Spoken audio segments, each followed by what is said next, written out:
En este proyecto hemos tenido muy claro desde el principio que no queríamos hacer eh, una construcción de indicadores al uso de los que generalmente de manera oficial únicamente, bueno, pues las instituciones hacen un check-in que algunos te cuentan, bueno, en cuanto tenemos una distinción entre universidades que simplemente tienen gente para rellenar esos índices, ya aparecen en lo alto de los rankings y aquellas instituciones que no lo rellenan, pues salen más abajo de los rankings, ¿no? Es un problema al final muy práctico que cuando hablas con unos y con otras es lo que suele suceder, ¿no?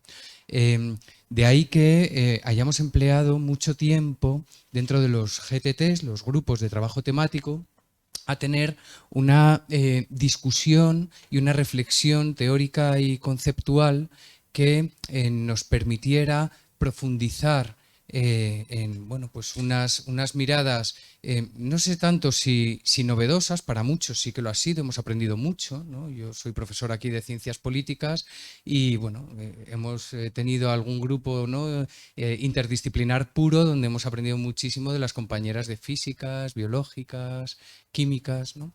Eh, y en toda esta elaboración y reflexión, este es, bueno, pues de este año 24, también el último de los actos públicos que estamos realizando en este sentido. Hicimos un acto el 25 de septiembre, si recuerdo bien, que era, lo titulamos ¿Qué universidad para qué sociedad? Ahí invitamos a una filósofa de la ciencia como Laura Nuño, a una investigadora especializada últimamente en cuestiones de desinformación como Astrid Wagner, que había estado coordinando el informe C de la Oficina del Congreso, ¿no? Sobre temas de desinformación en la esfera digital también. Y con Paco Eras, dentro de la Oficina Española de Cambio Climático. Ahí tuvimos unas discusiones muy interesantes sobre ciencia, sobre negacionismo, bueno, aspectos que queríamos que permeasen todo nuestro trabajo en el observatorio. Después, recientemente, bueno, además de aquella, ¿no? Apertura transdisciplinar, ¿no? Con las entidades y movimientos sociales en la Maliciosa que tuvimos y donde también, ¿no? Recogimos y aprendimos mucho de este encuentro, tuvimos un acto con el director, ¿no? De la Oficina Nacional de Asesoramiento Científico, Pep Lovera. También venía gente de la Oficina Española de Cambio Climático, de la propia Dirección General de la Agenda 2030, la directora general, Paula Fernández Bulf, y también tuvimos a la directora del Instituto de las Mujeres.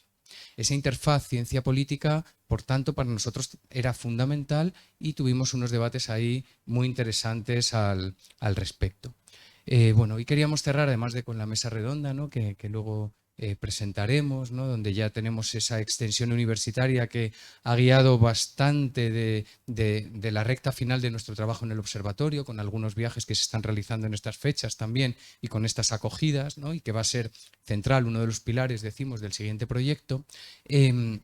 Tenemos ahora, bueno, pues este acto final con Berta Martín López, que yo creo que es un auténtico lujo, ¿no? Para el observatorio tenerla aquí hoy con nosotros y con nosotras. Ella es doctora en ecología y en ciencias ambientales por la Universidad Autónoma de Madrid.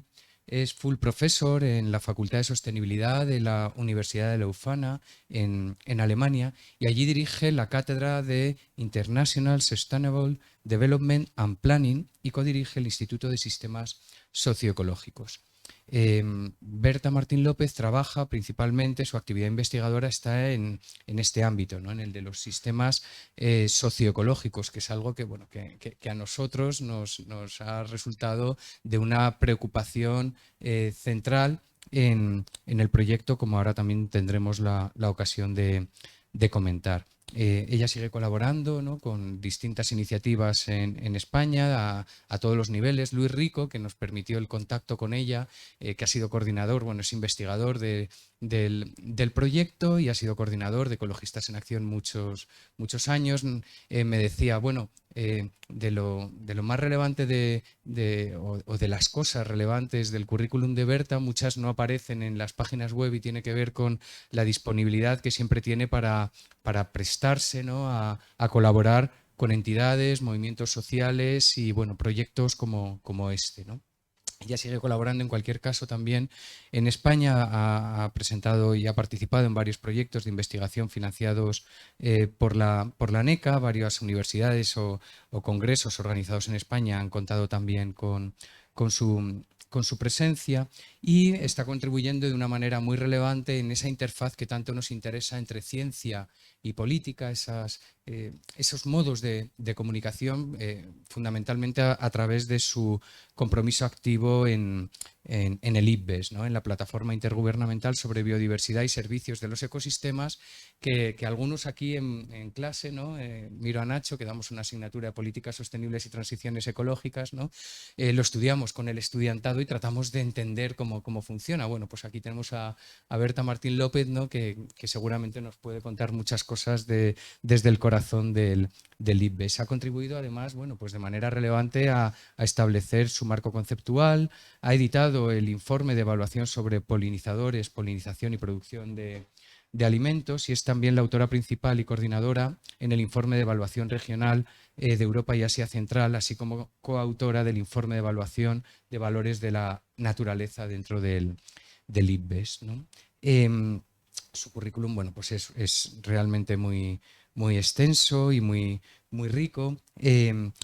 Está, bueno, pues trabajando también como editora en diversas revistas de alto nivel internacional, algunas de ellas, ¿no? Miembro del equipo editorial en Ecology and Society, en Rangeland Ecology y en Management y Ecosystems and People, ¿no? Donde, bueno, en esta última ha sido editora jefa, ¿no? Entre 2018 y 2020, según he encontrado en la información sobre ella disponible, ¿no? También miembro del comité asesor de la revista científica One Earth, ¿no? Muchas de estas revistas son referentes en este campo, igual que antes sucedía con lo que os contaba del IPBES, ¿no? Tiene más de 170 artículos en revistas, bueno, pues como Science, Nature Sustainability, NAS, etcétera, ¿no? 4 libros, 24 capítulos de libros.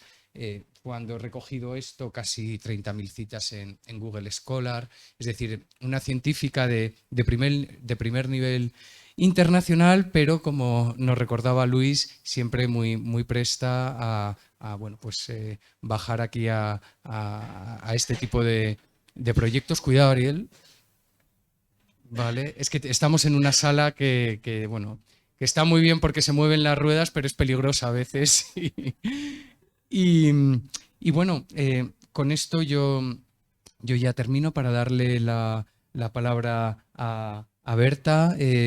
Decía yo al equipo que me interesaba especialmente, además, bueno, he escuchado algunas de las conferencias que tiene ella además en YouTube disponibles, ¿no? Pero me interesaba especialmente porque, bueno, dentro de uno de los grupos, ¿no? Que es el que hemos trabajado, aquí está, por ejemplo, Enara o John, ¿no? Y Luis también, del grupo de Justicia Ecológica, hemos estado dando muchas vueltas al concepto de cómo transicionar de la idea de medio ambiente a la idea de naturaleza, las entidades más que humanas, todas esas nuevas ontologías relacionales, ¿no? El salirnos del dualismo de las naturculturas y salir de la naturaleza-cultura y en esa trama relacional donde nos empezábamos a comprender como lobiontes. Claro, esto para alguien de ciencia política como yo es una novedad, o sea, hace 5 años no me imaginaba estar estudiando estas cosas, ¿no? Pero ahora mismo resulta central porque, bueno, estamos ante la emergencia planetaria que todos somos conscientes y si queremos hacer un proyecto que realmente incida, que transforme, que lo haga rápido y de manera profunda, tenemos que saber utilizar, yo creo, los conceptos, bueno, pues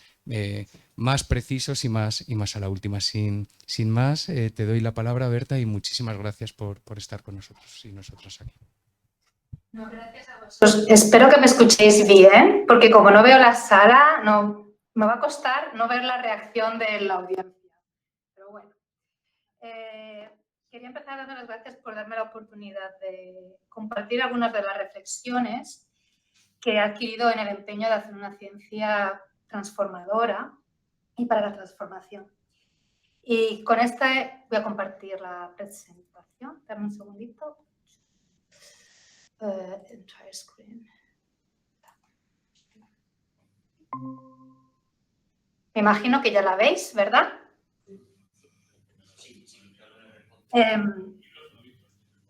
Como decía, Sí. me alegra mucho compartir estas reflexiones.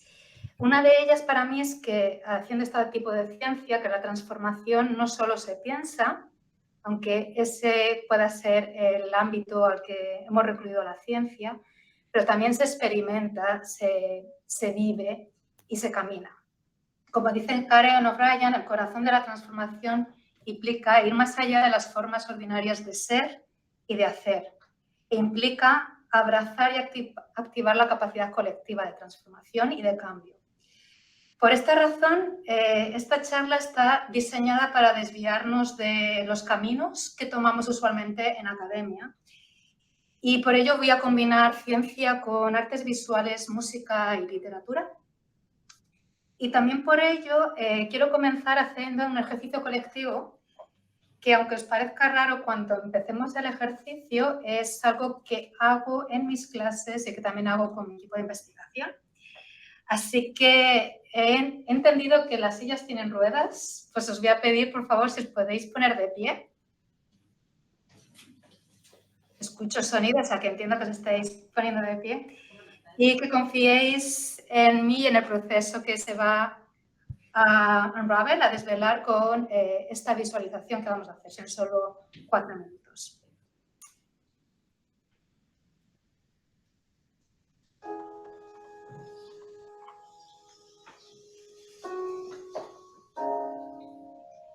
Cerrad los ojos y colocaros en una posición que sea cómoda, con las plantas de los pies totalmente plantadas en el suelo y con la cabeza extendida hacia el cielo. Inspirar, expirar. Inspirar,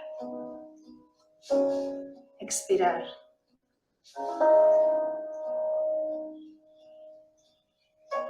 Siente las plantas de los pies en el suelo como si besaran la tierra con mucho, mucho cuidado.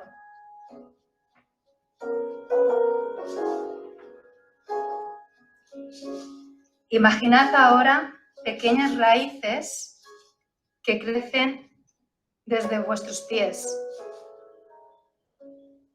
excavando cuidadosamente en la tierra, a través de la tierra.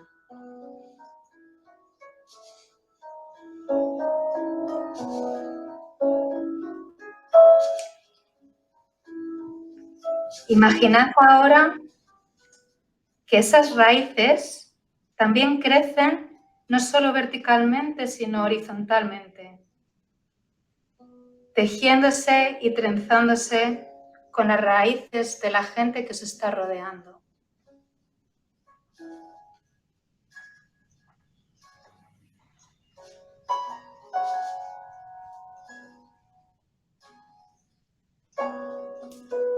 Siente el abrazo de las raíces de los demás en vuestras raíces.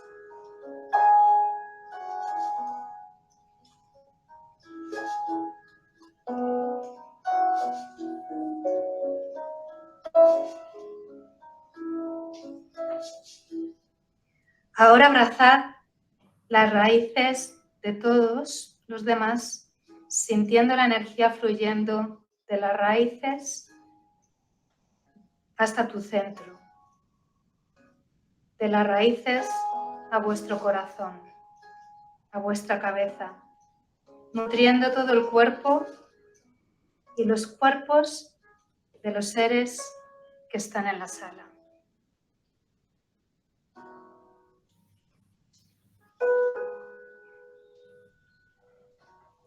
Siente los pies en el suelo.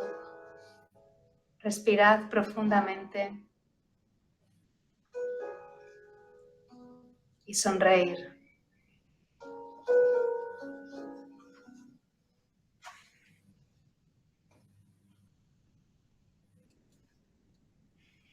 Ahora, si queréis, podéis abrir los ojos y sentaros.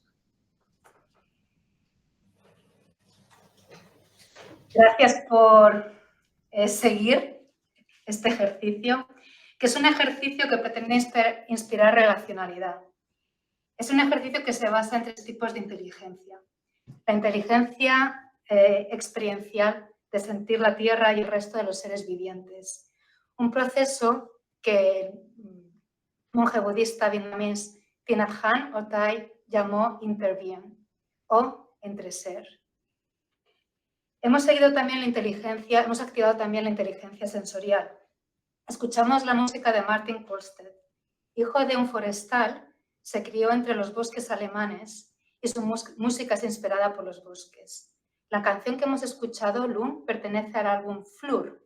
Y Flur es una palabra típica de los forestales aquí en Alemania que significa corredor, un lugar que Martin define como lleno de posibilidades y de encuentros.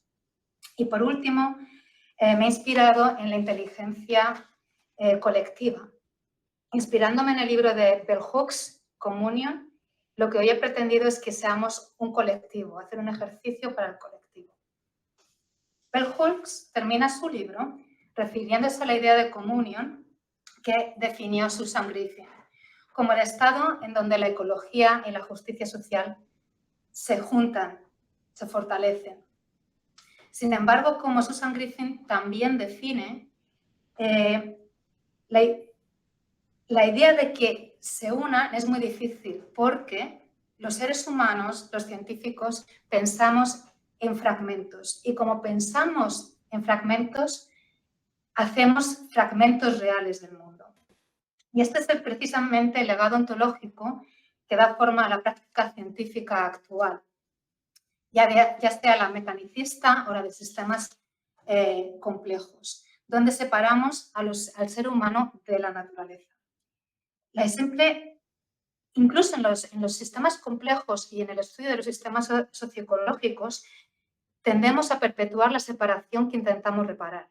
La simplemente idea de que el sistema social y el ecosistema se conectan implica que son entidades distintas.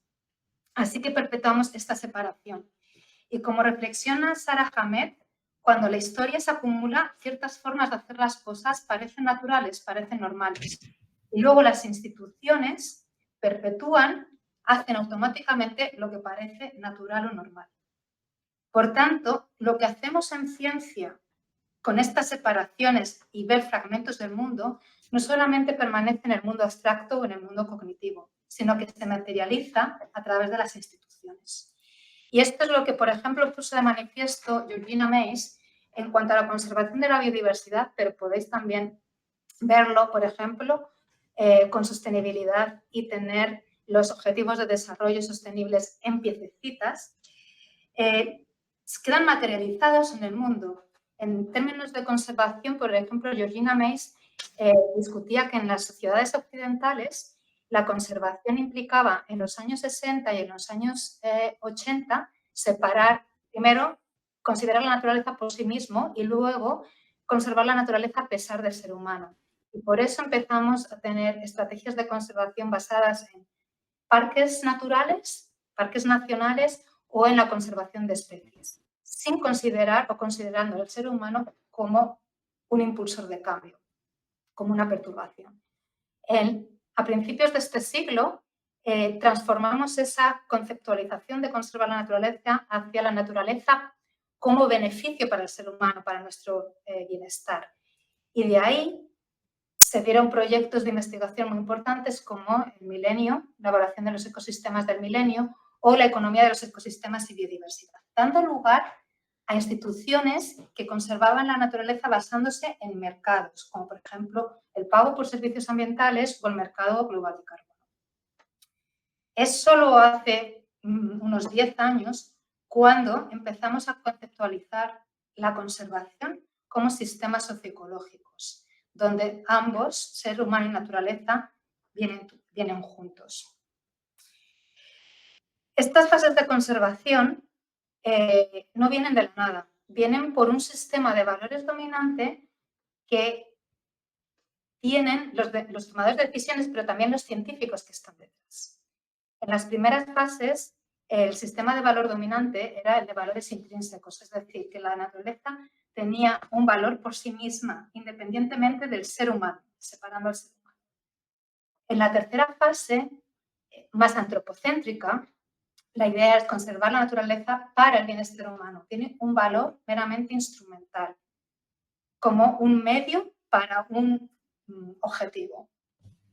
Y es en esta última fase cuando el valor dominante puede ser el relacional, que es la idea de que no valoramos la naturaleza en sí misma o no valoramos la naturaleza porque nos genera un bienestar. Lo que valoramos es la relación con la naturaleza. Y además es una relación que no puede ser reemplazada. Para las personas que no están familiarizadas con este concepto, os quiero pedir que por favor penséis en vuestra pareja o en algún familiar que queráis mucho, e incluso en vuestra mascota. Lo que valoráis de esta persona o de la mascota no es que tengan un derecho a existir, que es el intrínseco. No es que os beneficie y aumentéis vuestro bienestar necesariamente. Lo que valoráis es que la relación es lo importante y que la relación que tenéis con esa persona no va a ser reemplazada con otra persona o con otra mascota. Esta es la idea de valores relacionales y esa es parte del paradigma relacional. Regina Meis decía que ahora mismo nos encontramos en un momento que ninguno de los valores o de los sistemas de valores dominantes ha eclipsado a los anteriores, sino que están los tres. Sin embargo, y posiblemente porque el paradigma relacional sea más nuevo, lo que vemos en las políticas de conservación y también en políticas de sostenibilidad es que el paradigma que domina principalmente es el instrumental. Cuando se establecen mensajes para conservar la biodiversidad en las políticas, es mayoritariamente por cuestiones instrumentales y luego por cuestiones intrínsecas. En muy pocos casos es por una cuestión de que valoramos esta relación con la naturaleza o que valoramos las relaciones que establecemos entre los seres humanos con otros seres vivientes. Y esto genera un problema porque pensar únicamente en términos de valores instrumentales e intrínsecos a la hora de diseñar y aplicar políticas supone que pasamos por alto una de las bases fundamentales por las cuales los seres humanos estamos comprometidos con el cuidado del medio ambiente, estamos comprometidos con la sostenibilidad. Y esto hace que alinee y desmotive a los seres humanos. De hecho, cada vez hay más pruebas empíricas, cada vez hay más estudios empíricos que demuestran que los valores relacionales son los que resuenan más en la sociedad. Y no digo más en el medio rural, no digo más entre las comunidades indígenas o comunidades locales, también en medio urbano y también en sociedades occidentales o las denominadas weird, occidentales con alto nivel de educación y que son wealthy, con altos ingresos. Y este precisamente es uno de los puntos que se reclama a la hora de fomentar transformaciones ecosociales. La teoría de leverage points o puntos de intervención de Donella Meadows, que luego fue readaptada por mis colegas aquí en Luzana, consideran que hay tres dimensiones de puntos de intervención identificados que dan lugar a intervenciones más profundas. Uno de ellos es activar, desencadenar, nutrir aquellos valores que promuevan la conexión entre el ser humano y la naturaleza, que se llama reconectar. Otro es que repensemos el lenguaje que usamos, que repensemos los marcos conceptuales y métodos y que establezcamos un pensamiento crítico. Y el tercero es reestructurar los sistemas de gobernanza hacia una toma de decisiones inclusiva. Ahora, en los siguientes minutos, lo que voy a hacer es ir uno a uno dando ejemplos de cómo esto puede dar lugar a la transformación basándome en la experiencia que tengo. Voy a empezar con reconectar. El paradigma relacional, contrario a los paradigmas científicos de sistemas complejos o mecanicistas, reconoce que el mundo existe en un perpetuo estado de becoming, ¿no? De convertirse, y que los seres humanos somos naturaleza. Y que además, para entender esto, necesitamos incluir las diferentes formas de experienciar la naturaleza por las diferentes sociedades y cómo las sociedades hacen sentido de estas experiencias. Y esto queda recogido en INPES, precisamente en la Plataforma Intergubernamental de Biodiversidad y Servicios de Ecosistemas. Por un lado, se basa en el paradigma de sistemas complejos, donde reconoce que hay un flujo de beneficios del ser humano de la naturaleza al ser humano, que para generar un conocimiento universal ha clasificado en 18 categorías. Pero, ojo, también reconoce que este marco universal predefinido puede marginar a aquellas personas y a aquellos grupos sociales cuyas relaciones con la naturaleza no están representadas por estas 18 categorías. Por ello, también adapta la perspectiva específica de contexto, donde son las diferentes personas y los diferentes grupos sociales las que dan sentido a su relación con la naturaleza, incluso cuando no podemos ponerlas en cajitas o incluso no podemos ponerlas en categorías. Muchas veces cuando presento esto, la audiencia me pregunta, bueno, está muy bien, pero ¿cómo se genera un conocimiento universal generalizable con esto? Y aquí quisiera recordar el trabajo que hizo Elinor Ostrom, pero también, por ejemplo, el trabajo que hemos hecho en IPBES incluyendo los conocimientos indígenas y locales como fuentes de información. En la evaluación de polinizadores recogimos en más de 60 países las prácticas de apicultura y las prácticas de colecta de miel salvaje, especies nativas, como decía, en más de 60 países. Esto, por ejemplo, incluye cómo las comunidades aboriginales en Australia hacen referencia a los bandillas, que son seres ancestrales con los cuales sueñan y en función de esos sueños gestionan el medio para mantener a las abejas nativas. O cómo los gurún en Nepal tienen esta técnica ancestral de colectar la miel de Apis dorsata laboriosa sin que molesten o molestando mínimamente a las abejas en los acantilados del Himalaya. Recogiendo este tipo de prácticas, encontramos que había denominadores comunes en todo el mundo.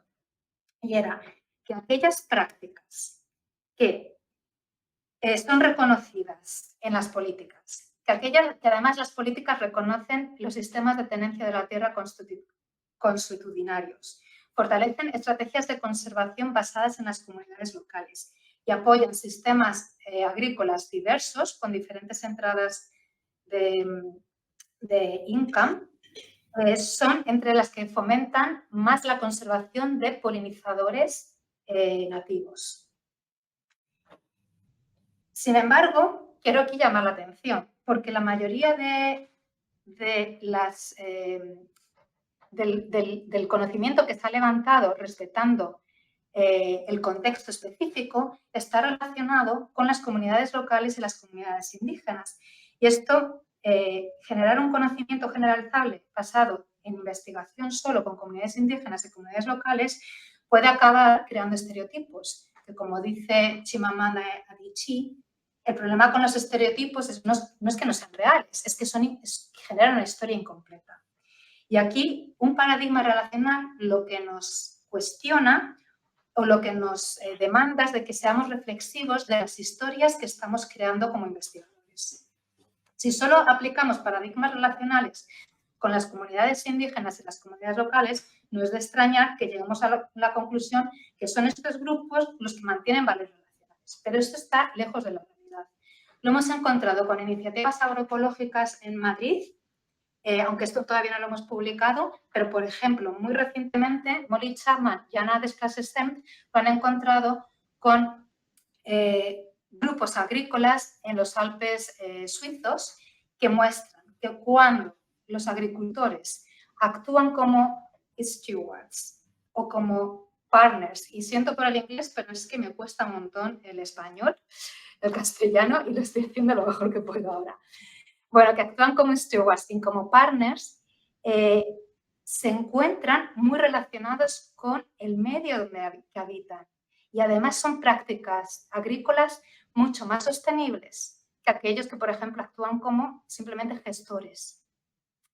Y además encuentran algo más interesante, y es que en este caso, cuando los agricultores se identifican como stewards o como partners con la naturaleza, todas las categorías de valores aparecen interrelacionadas, poniendo de relieve su interconexión.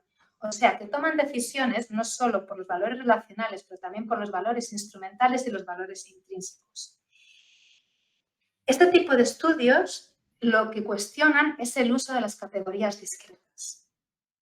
Y además cuestiona que podamos, manteniendo estas categorías discretas, podamos perpetuar la idea de los relatos no relacionales cuando una iniciativa o una persona toma decisiones basándose en valores instrumentales o en valores intrínsecos.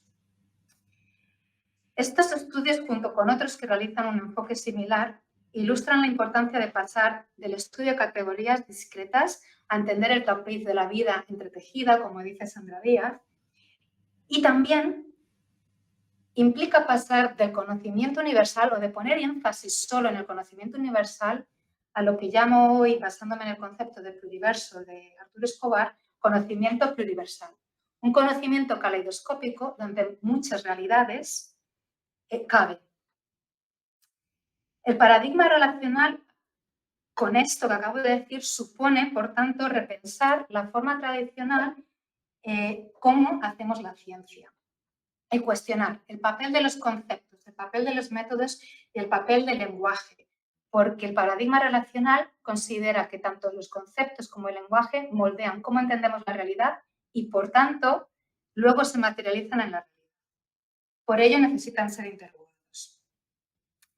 Cuando nuestro conocimiento está moldeado por el lenguaje y hacemos ciencia, ya sea en castellano o ya sea en inglés, tendemos a separar. Porque en ambos lenguajes, el lenguaje no es relacional. Las palabras no son relacionales por sí mismas y por eso, incluso en el paradigma relacional, decimos sistemas socioecológicos, relaciones ser humano-naturaleza. Incluso peor, cuando traemos paradigmas relacionales de culturas ancestrales como la cultura quichua con el Sumak Pasay o el Ubuntu en Sudáfrica y los definimos, volvemos a separar. Y aquí la pregunta es ¿por qué nos obligamos a traducir a un idioma que está basado en palabras no relacionales? ¿Por qué no respetamos la pluralidad de conceptos que existen en otros idiomas? Como dice Donna Haraway, go outside English and the wild multiplies, ¿no? Y esto es lo que encontramos, por ejemplo, en estudios de comunidades de las primeras naciones en Norteamérica, donde los investigadores han reflexionado sobre las distintas nociones que representan que todo es uno, que todo está interconectado y que esta interconexión puede llevar a dejar la unidad de humanos-naturaleza a futuras generaciones.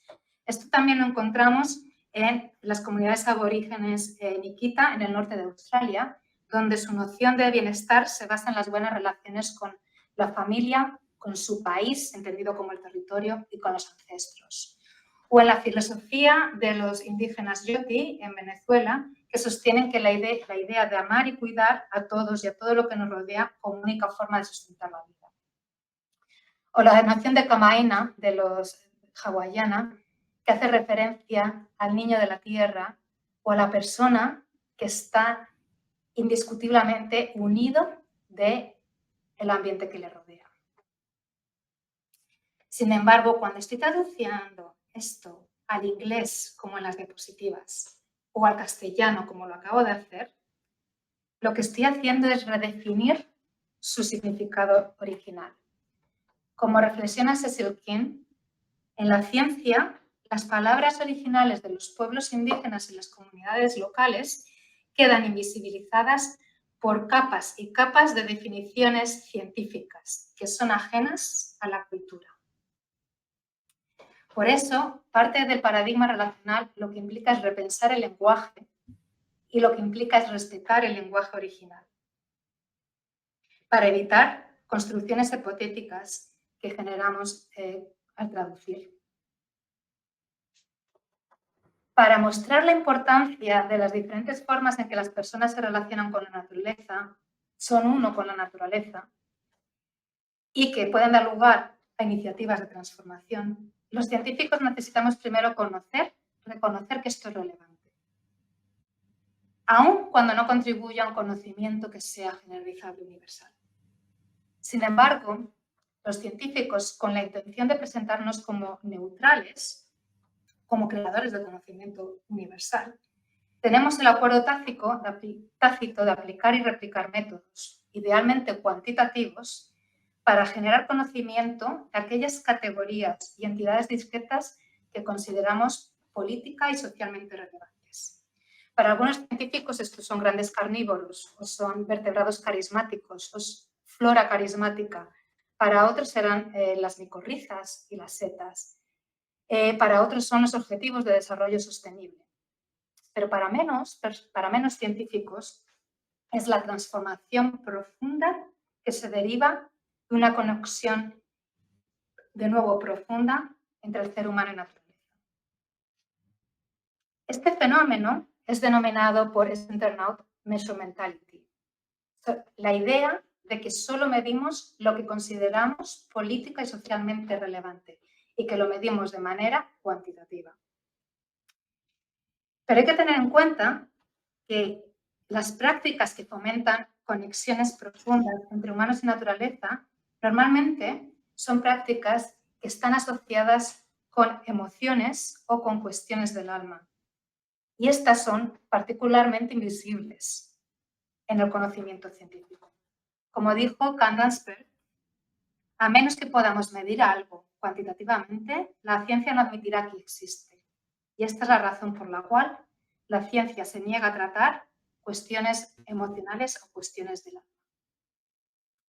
Las emociones de orden superior, como el asombro, maravillarse, suelen asociarse a experiencias trascendentales en la naturaleza a las que es difícil hacer sentido, dar sentido.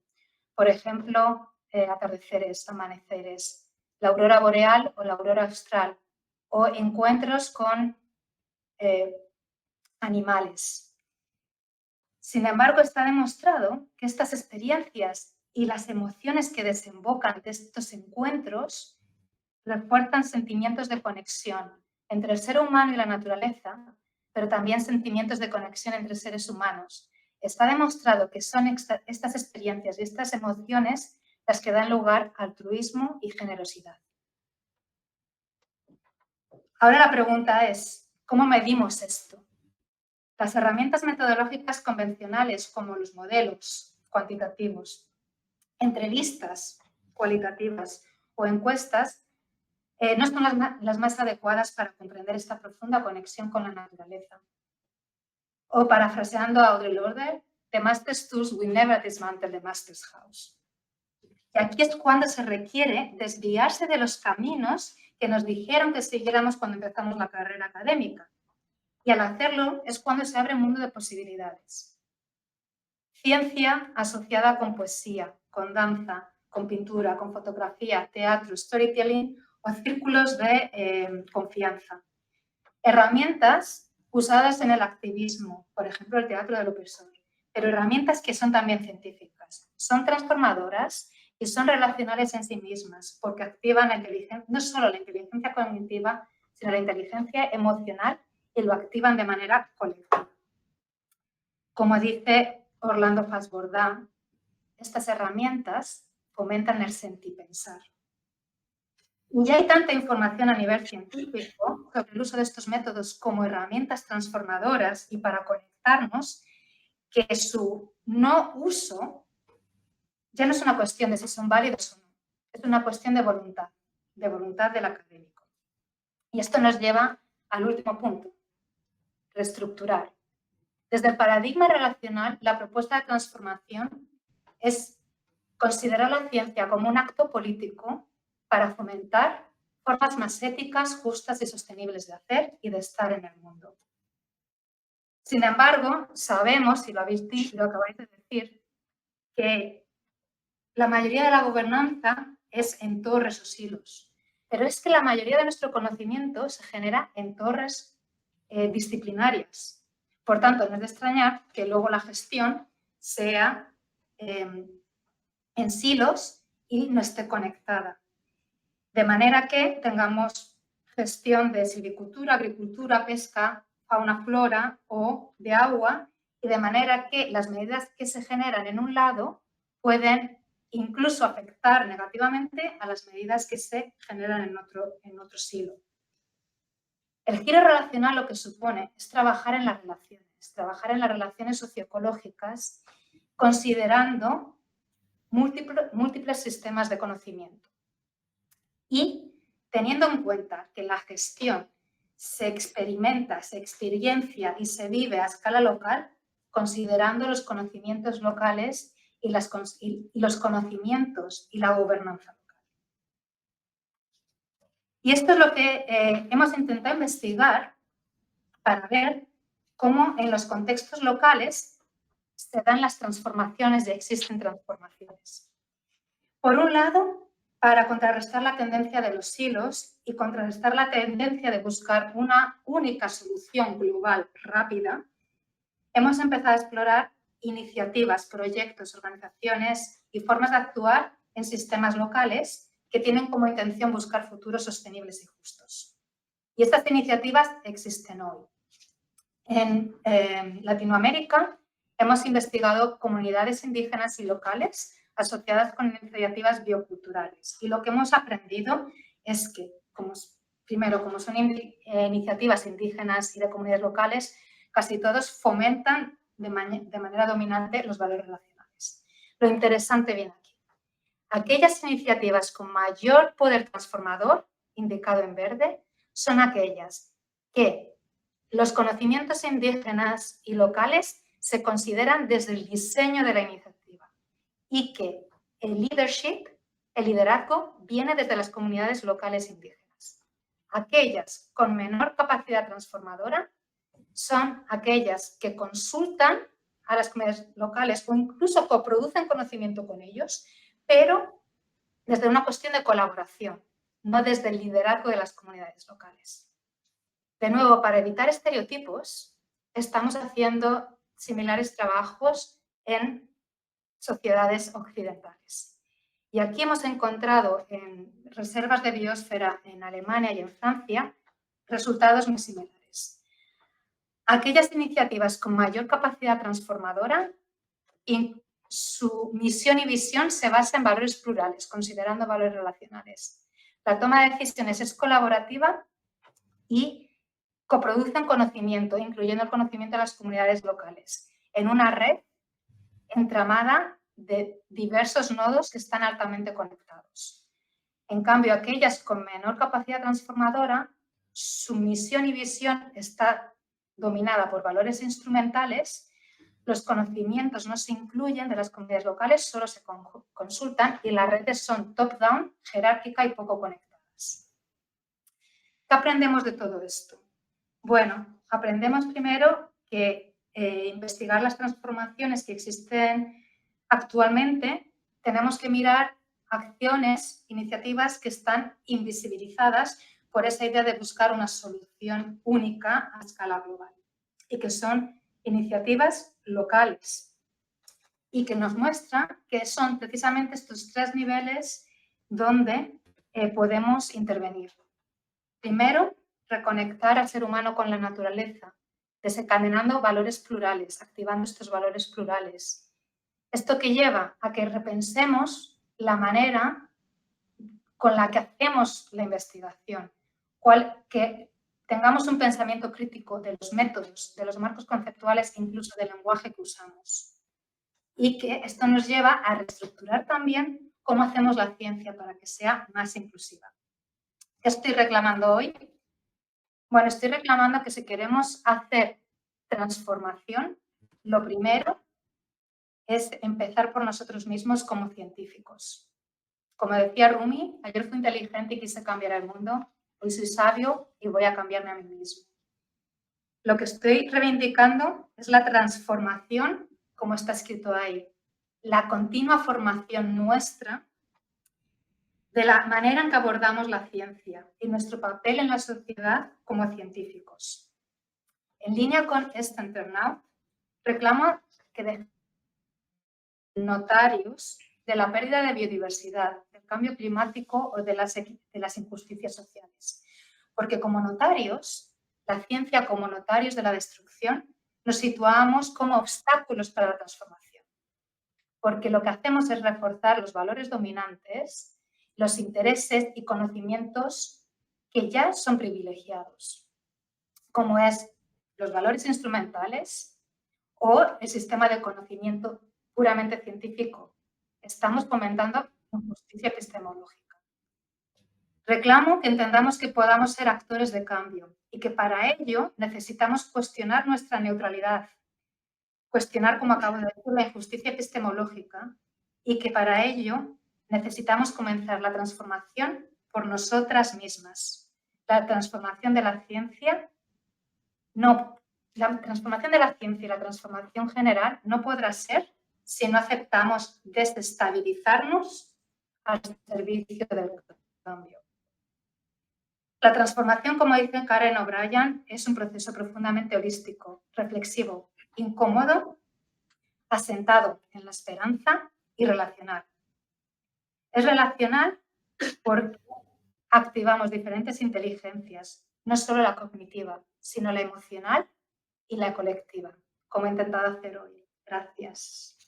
Bueno, muchísimas gracias, Berta. Bueno, yo realmente estoy entusiasmado con esta presentación. Me habían pedido que, bueno, que hiciera un pequeño comentario. Voy a intentar ser muy breve porque yo creo que debe haber muchas ganas, además, entre los y las asistentes en comentar cositas, ¿no? Pero bueno, no puedo evitar porque yo creo que la presentación que nos ha hecho Berta hoy aquí también nos interpela muy directamente, ¿no? al observatorio en muchas de las cosas que estamos haciendo y a la que yo creo que vamos a tener que ir dando respuesta, ¿no?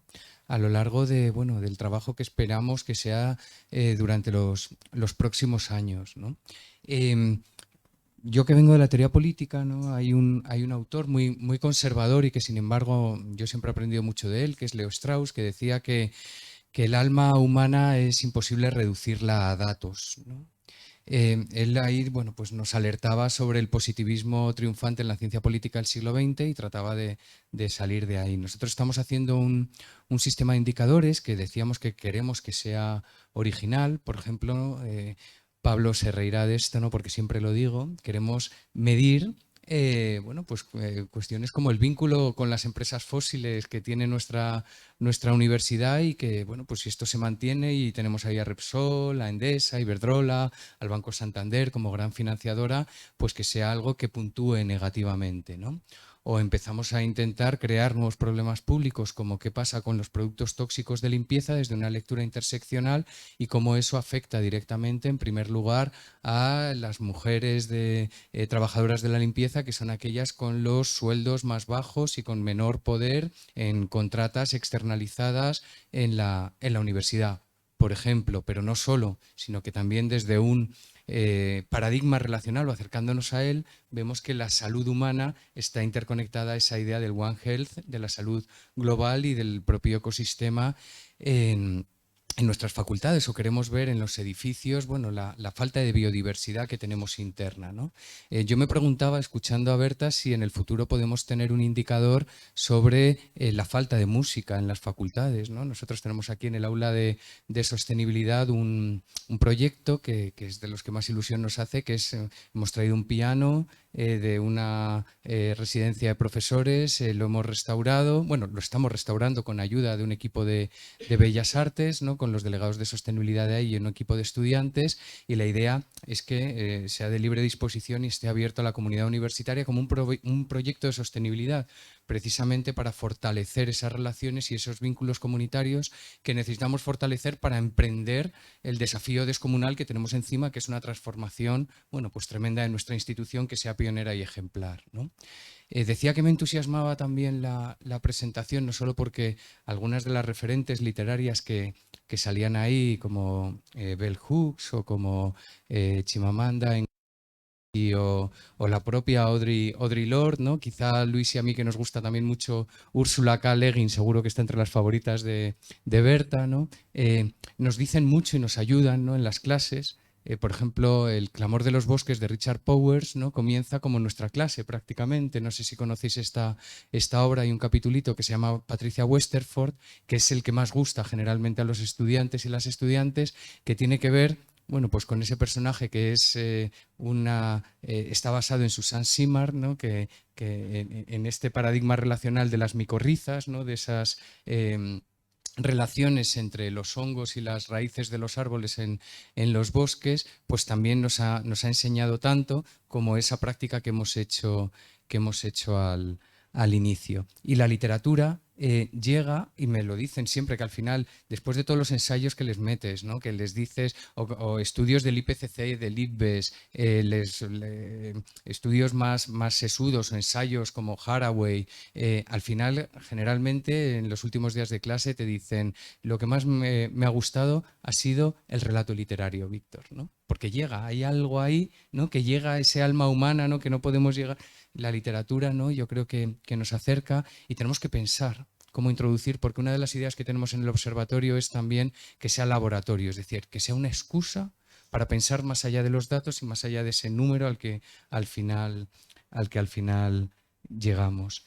Bueno, hay más cositas, ¿no? Pero dos últimos temas que también me parecen interesantes, ¿no? Uno es la idea del teatro, es algo que también queremos seguir desarrollando en algunos de los proyectos que surgen como ramas de este proyecto central del observatorio. Hemos solicitado, ¿no? Un proyecto para, a ver si nos lo conceden, sobre un tribunal ciudadano acerca de los obstáculos que nos encontramos en las transiciones ecosociales en instituciones como la universidad. Seguramente allí se sienten como culpables finalmente las empresas fósiles y sus financiadoras, y ahí una de las cosas que tenemos en ese proyecto es la idea de un teatro, ¿no? Para acercar esta problemática previamente a la idea de juicio. Y luego está la idea de Living Labs, ¿no? Que estábamos hablando ahora antes, ¿no? Esos laboratorios, ¿no? Experienciales, transformadores, donde el estudiantado aprende cuestiones de transformación ecosocial, de alguna manera siendo recorridos por la propia experiencia de pensarlos y tratar de transformarlos. Creo que tenemos que ser muy audaces, muy valientes también con el lenguaje. Esta semana el periódico El País ponía como la teórica más importante, quizá viva de la actualidad, a Judith Butler. Judith Butler es una autora que suele ser difícil de leer, pero resulta que ese género en disputa pues es uno de los libros actualmente más leídos a nivel global, y es un libro donde se atrevió, ¿no? Igual que Donna Haraway se atreve y nos habla del Cthulhuceno, por ejemplo, ¿no? Yo creo que tenemos que ser audaces y humildes, ¿no? Esa noción de entidades más que humanas, David Abram, uno de sus formuladores originales, ¿no? Decía que también denota mucha humildad. Las entidades son más que humanas porque, bueno, tenemos mucho que aprender de ellas. Bueno, pues desde esa humildad, desde esa audacia con el lenguaje y desde ese recoger lo que otros pueblos muchas veces definen mejor que nosotros y que nosotras, tenemos, yo creo, todo un reto para ir incorporando todos estos saberes a nuestro observatorio. Son unas primeras pinceladas así casi improvisadas acerca de lo que nos ha contado Berta, pero estoy seguro de que este vídeo que se está grabando, ¿no? Lo visualizaremos en el futuro otras veces, porque nos sirve de hoja de ruta de muchas cosas que a donde queremos llegar y donde yo creo que, bueno, estamos avanzando, ¿no? Y estamos yendo hacia allá. Y luego también me preguntaban si la presentación se podría luego compartir también, Berta, con el equipo. Genial, muchísimas gracias, y ahora ya sí que paso la palabra a quienes queráis intervenir.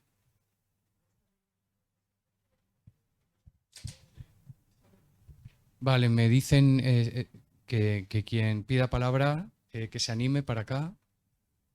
¿Se puede mover? Vale. Pues cedo el micrófono. ¿Quién se anima?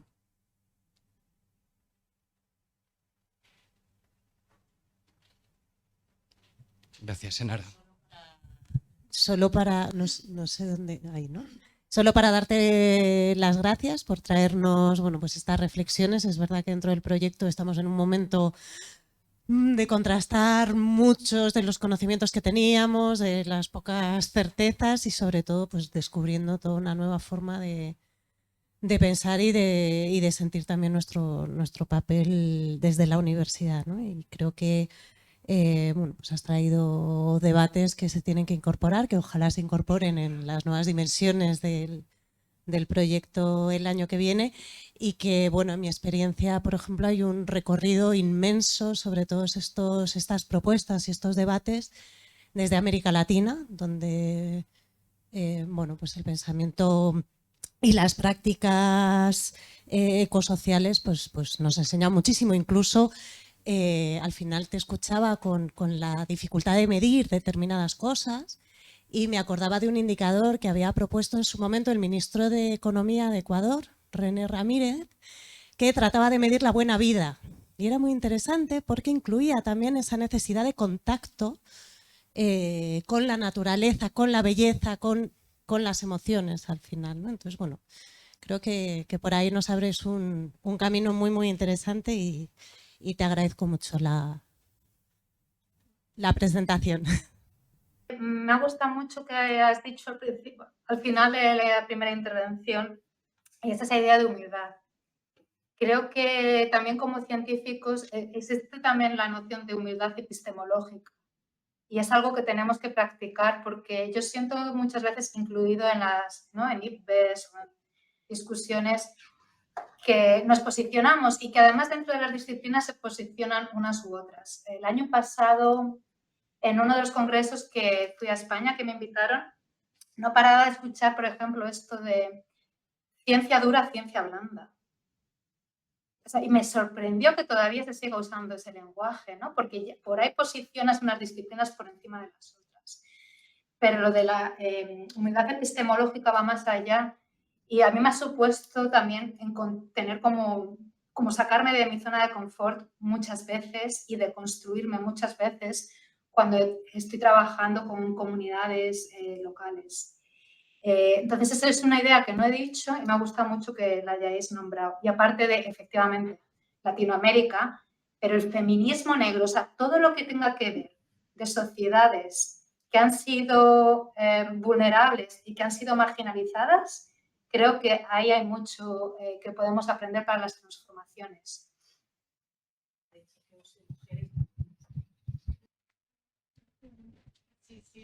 Que también me ha encantado eso, que tus referencias sean constantemente mujeres y con un mínimo de diversidad, que es algo que también echamos en falta en nuestros programas, en nuestros referentes, y que, bueno, pues también has demostrado que puedes hacer una presentación maravillosa citando casi todo mujeres.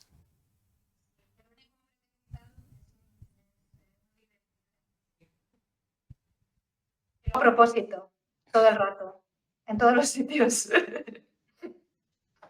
Sí, nosotros en teoría política solemos decir que Hannah Arendt es la autora más citada del siglo XX y es alguien que fue durante 18 años refugiada, sin papeles.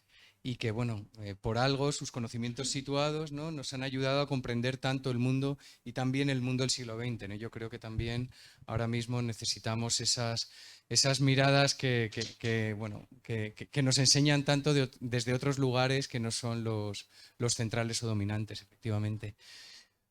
Bueno, ¿quién se anima? Genial, gracias. Iker. Hola, Berta. Bueno, ¿cuál es mi cámara? Aquella. Sí. Sí, soy Iker Echano, vengo de la Universidad del País Vasco. Berta, y bueno, la verdad es que el trabajo que habéis hecho en el IPBES yo ya lo conocía de antes porque he colaborado con gente del BC3 y bueno, para mí supone un cambio de paradigma en todo lo que tiene que ver la relación ser humano-naturaleza, bueno, pues como bien has explicado, ¿no? Y bueno, repito, me parece un trabajo muy interesante en el sentido, bueno, como digo, que supone un cambio de paradigma en esa conceptualización, ¿no? A partir de ahí, a veces desde la ciencia veo que entramos en contradicción, ¿no? Porque en el sentido que se da voz a reconectar, a un repensar, donde, como señalabas, el conocimiento de las poblaciones indígenas, entre otras cosas, es muy importante, ¿no? Pero a fin de cuentas, desde la ciencia, lo más valorado es publicar en inglés, ¿no? Y muchos de los output o de los resultados que obtenemos en ciencia, si no las publicas en revistas en inglés determinadas editoriales, pues parece que no estás en el mapa, ¿no? También has hablado del lenguaje. Yo, bueno, mi lengua materna es el euskera, yo doy mis clases en euskera, en mi familia hablo en euskera, y trato de hacer ciencia en euskera y publicar en euskera, al igual que lo hago en castellano y lo hago también en inglés, ¿no? Y en ese sentido a veces veo que yo mismo entro en contradicción, ¿no? Porque proponemos otras nuevas formas de hacer, en este caso en una lengua minorizada, que es el euskera, y hablabas también del lenguaje, ¿no? Entonces, bueno, yo voy a lo personal, a veces yo mismo veo ahí mis contradicciones, ¿no? Que en lo que escribes propones, digamos, una cosa, pero después en el hacer quizás se debiera ir por otro sitio, yo al menos no siempre lo consigo, ¿no? Entonces, bueno, una pregunta muy directa y personal, si tienes esas contradicciones y cómo las solventas o cómo las llevas. A ver, una de las cosas que estoy empezando a hacer con mi equipo es cuando enviamos artículos mandar el abstract en las lenguas locales. O sea, yo trabajaba mucho en Ruanda y Tanzania, entonces o mandamos el abstract no solo en inglés, también en Kinyarwanda y en Swahili. Y esa es una de las cosas, porque ¿cuál es la alternativa? Vale, la alternativa podría ser publicar en revistas en Tanzania. Pero entonces no lo visibilizamos. Creo que lo que tenemos que hacer es disrupt. Y has visto que me quedo atascada incluso con el castellano, pero disrupcionar, ¿se dice en español? Bueno, no sé. Disrupt las narrativas dominantes. Entonces, no me shy away. No soy... O sea, que intento hacerlo de las maneras posibles. Y una de ellas es primero buscando revistas que permiten esto y si no lo permiten, mandarlo como cajita dentro del artículo. Eso es como hemos empezado este año a hacer eso como una manera de traer las lenguas y no redefinir lo que nos dicen en las entrevistas. Porque la alternativa sería que no se visibilizara y lo que quiero es que se visibilice. Bueno, no sé si tenemos un minuto, ¿no, Luis? Hola, Berta. Mira, una cosa pequeñita. Me he quedado pensando mucho en este tema relacional y, claro, cómo llevarlo a los indicadores, cómo llevarlo luego al post-2030, ¿no? Me pregunto si estamos preparados, sobre todo cuando reconocemos que existe una relación asimétrica, ¿no? Las relaciones no son simétricas y tampoco el lenguaje. Entonces, ¿cómo traducimos esta parte relacional para post-2030? ¿No? ¿Cómo lo introducimos? ¿Cómo generamos incidencia? Mi pregunta de vuelta sería, ¿por qué la parte relacional tiene que ir de la mano de indicadores? ¿Por qué pregunto esto? Porque, a ver, durante décadas se ha entendido la sostenibilidad o se entiende también la transformación o la conservación desde aspectos cuantitativos y desde indicadores que son categorías discretas. Y no hemos avanzado muchísimo, porque como dice este internaut, lo que estamos haciendo es perpetuar el sistema de privilegios. Entonces, mi pregunta de vuelta es, ¿realmente necesitamos indicadores para aspectos relacionales? ¿O podemos traer los aspectos relacionales con otras vías que no sean indicadores? O sea, si lo que queremos es transformar, no podemos no salirnos del camino que nos han dicho que tenemos que hacer. Igual es un poco, pero fijaos, o sea, esto por ejemplo que estoy contando es algo que logramos en IPBES. O sea, IPBES al principio era purito indicador, las 18 categorías de los NCP, y aquí vino Latinoamérica, Bolivia, Ecuador, y dijo, no, por ahí no pasamos. Y nos tuvimos que deconstruir como científicos. Y ahora contamos historias. Existen los diálogos con las comunidades indígenas, que es puro storytelling y no es nada cuantitativo. Y se le da la misma valía que se le da al conocimiento basado en los indicadores. Pues es algo que propondría, que os salgáis de los indicadores. ¿A Pablo Cotarelo le da algo, Berta? No, el otro día otro compañero, ¿no? Decía que cuando ya descansábamos, ¿no? De bueno, una serie de semanas que habían sido muy intensas, decía, me voy a echar a llorar. Y decía, pero no es de pena, es de descanso, ¿no? Pues yo creo que a lo mejor Pablo también con lo de los indicadores. Sí. No es either or, no es uno o el otro. Es simplemente que durante décadas hemos hecho indicadores. Pues si queremos traer otras epistemologías, no podemos usar el mismo lenguaje y las mismas formas. Entonces, no estoy diciendo se eliminen los indicadores, se añada esta nueva, que no es nueva, o sea que el storytelling es ancestral. Absolutamente, yo creo que Berta nos ha dado aquí, ¿no? También el punto de partida quizá al segundo año de proyecto. Tenemos 3 pilares en ese segundo año. Uno es continuar esta matización, esta recogida de información sobre indicadores. Otro es la extensión universitaria, que hoy también empezamos con la mesa siguiente. Y otro es el de los imaginarios, ¿no? Yo creo que ese pilar de los imaginarios es donde tenemos que introducir esto que nos proporciona tan generosamente hoy Berta y que, bueno, pues desde aquí lo recogemos y esperamos, bueno, pues poder responder adecuadamente. Sobre las lenguas, únicamente decir que los materiales del observatorio están siendo traducidas a las distintas lenguas del Estado, siguiendo, bueno, pues un poco también esta sensibilidad que se comentaba. Y bueno, sin más, yo creo que vamos a cerrar para no seguir retrasando más la tarde y ganar un poquito de tiempo en el descanso que nos dice Nacho. ¿A qué hora nos vemos entonces aquí? Sí, son 1:30 a menos cuarto. Vale, pues un pequeño descanso. Vale. Venga, pues un pequeño descanso, si os parece, hasta menos cuarto. Un aplauso para Berta. Muchísimas gracias. Y tenemos un café ahora para los que estamos aquí enfrente. Y nada, Berta, muchísimas gracias. Chao. Gracias.